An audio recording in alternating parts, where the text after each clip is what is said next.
Come on, kid, quit screwing around. Whoops!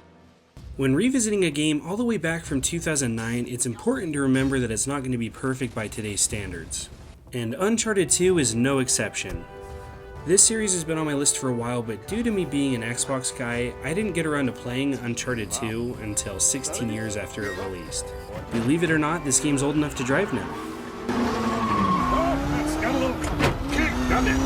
And in this video, we're going to be going over if it's worth it to play Uncharted 2 for the first time in 2025. Because it made me fall in love with the series, but I almost didn't finish it. And with that being said, let's jump right in.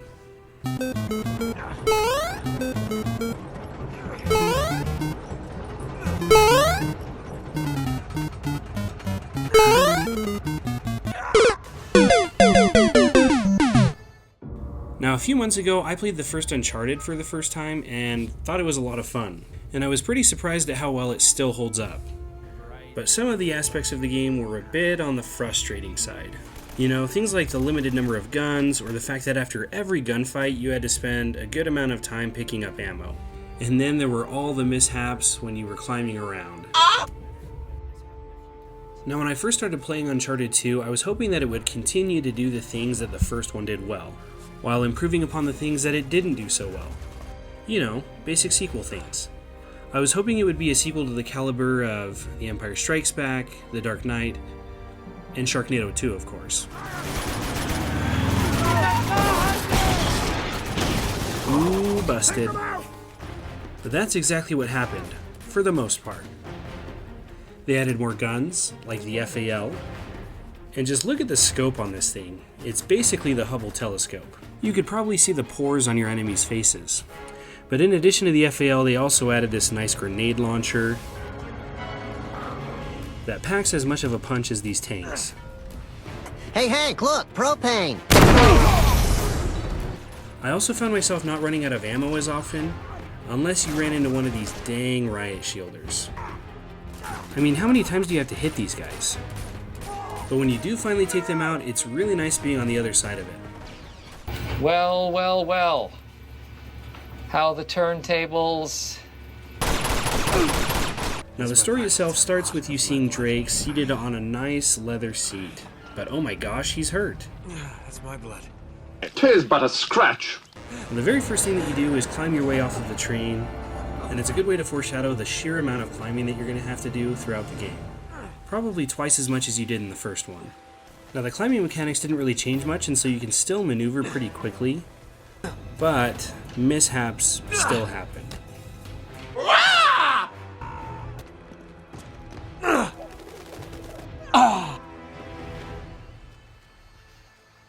Now, there's been a lot of talk around town about the new Indiana Jones game and just how revolutionary it is. And I played it and enjoyed it quite a bit, but I can't help but think that it took a lot of inspiration from the Uncharted series. Like, a lot of the mechanics are really similar, like the way that you climb up walls or shimmy and get around, but the pace is a lot slower in the Indiana Jones game. But even the chambers of secrets in both games are really similar.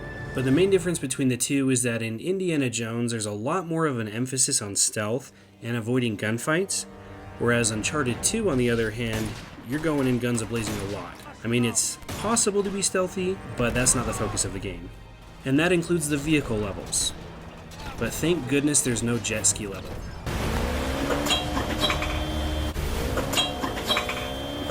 I still have nightmares about it.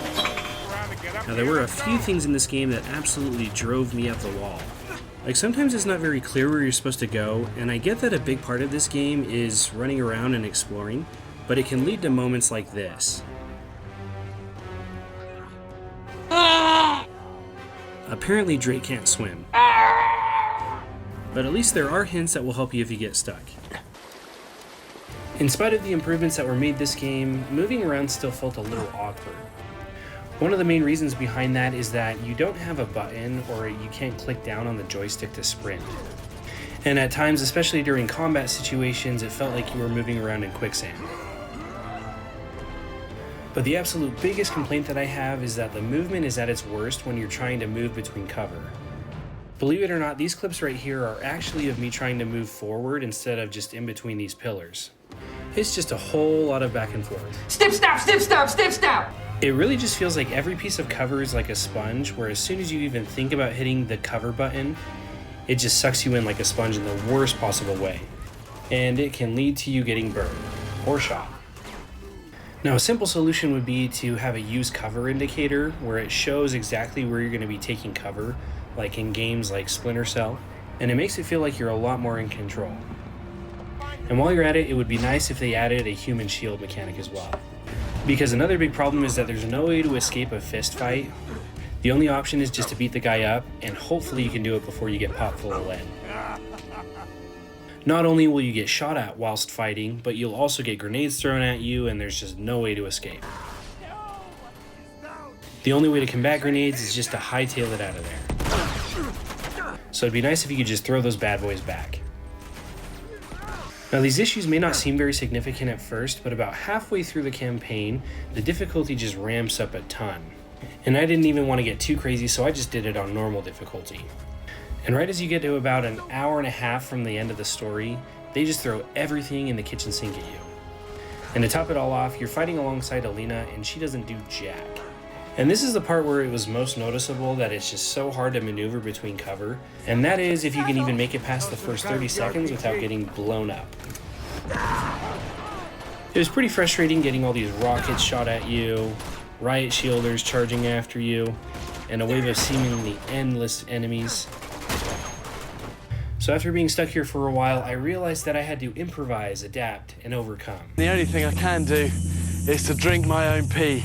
So after doing a little bit of improvising, I realized that you can hang off the edge right here, and you can avoid enemy fire pretty well. It just requires some patience. After making it through this tough section here, you're then faced with another section that's fairly similar, but instead of rockets getting shot at you, it's just plain sniper rifles. And I am once again having issues with taking cover. Oh, and you know how I said there were no rocket launchers? Well... So after I made it past this tough part, I thought I was all in the clear. You just gotta walk across this beam, and then... Oh, come on! Now I want to feel like Tom Holland just as much as the next guy, but this is a little ridiculous. And so it was about this point that I thought about giving up. But then I found it in myself to dig deep and keep going. That's a little overdramatic. But really, when you compare all of these issues with the aspects that make this game so great, it's really a no-brainer. You have things that are great like this story. Although I'm still waiting on this to happen, apparently it's in the next one. Back to the beginning of the story, right after you make your way off the train, you then have a flashback where you're in some exotic location, probably Russia, where you're approached by a man by the name of Harry Flynn. Harry Potter! Harry Potter! And right off the bat, you don't really want to trust this guy. But then... That's right, it's Chloe, from the movie. It's here that you find out about a job that takes you all the way over to Istanbul, which looks a lot like Naboo from Star Wars. And while you're here, surprise, surprise, you are betrayed. And so Flynn sets the alarm off and leaves you out to dry, and it looks like you're in the clear, but... See ya, suckers.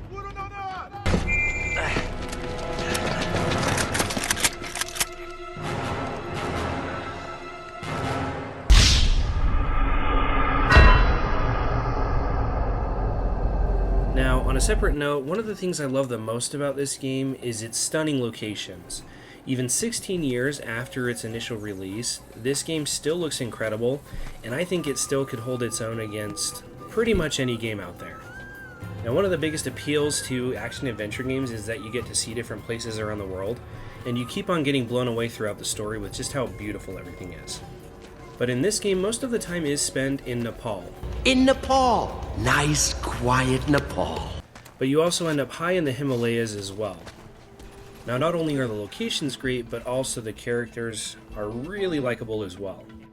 At first, I was worried that Sully and Alina wouldn't make an appearance, but while you're in the clink, Sully comes to bail you out.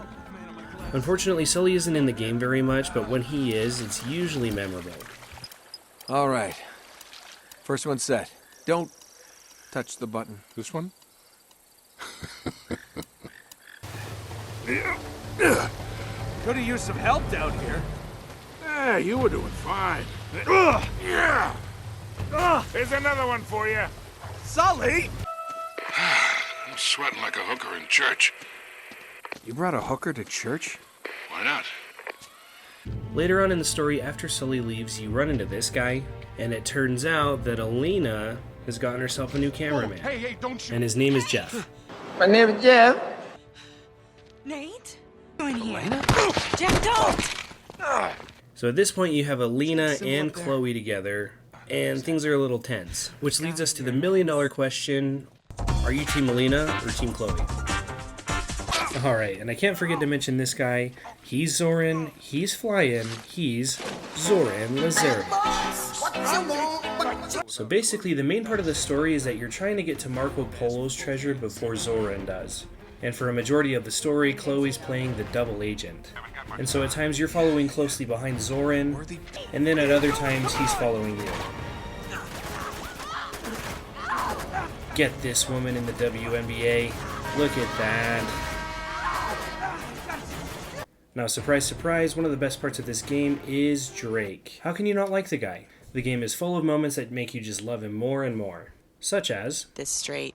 You're competing with a psychopathic war criminal for a mythological gemstone? When you put it that way, it does sound pretty stupid. Yeah, thanks for the input, Jeff.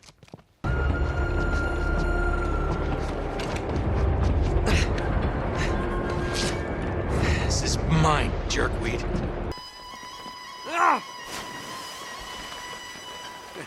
Hey, check it out. Marco. Really? Come on. No. Marco. Polo. He's mine. Sorry, pal. You're not my type.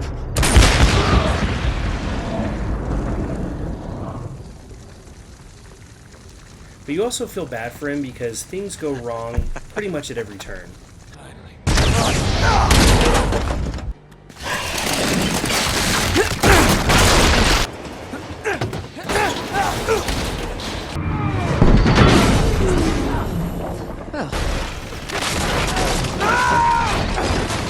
Here, I've got...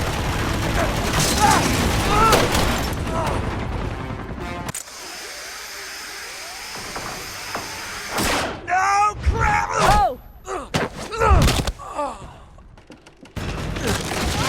Are you okay? Don't look down, don't look down, don't look down. Careful.